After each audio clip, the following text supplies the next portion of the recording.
పద్మావతి అమ్మవారి స్వర్ణరథం.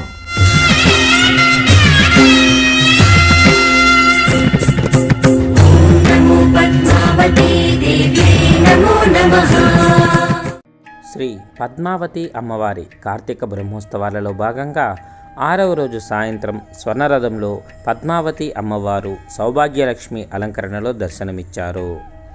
పంచలోహాలలో శ్రేష్టమైనది స్వర్ణం. అమ్మవారు ధరించేటటువంటి సర్వాభరణాలు స్వర్ణమయం. అలాగే అమ్మవారు అధిరోహించేటటువంటి సర్వరథములు స్వర్ణమయంగా ఉంటాయి. మరి స్వర్ణం స్త్రీలకు ప్రీతిపాత్రమైనది. అటువంటి స్వర్ణరథంలో స్త్రీలకు ప్రధానమైనటువంటి పసుపు కుంకుమలను కానుకగా ప్రసాదిస్తూ సౌభాగ్యలక్ష్మి అలంకరణలో పద్మావతి అమ్మవారు దర్శనమిచ్చారు. తిరుమలలో కానీ తిరుచానూరులో కానీ స్వర్ణరథాన్ని స్త్రీలు మాత్రమే లాగడం జరుగుతూ ఉన్నది.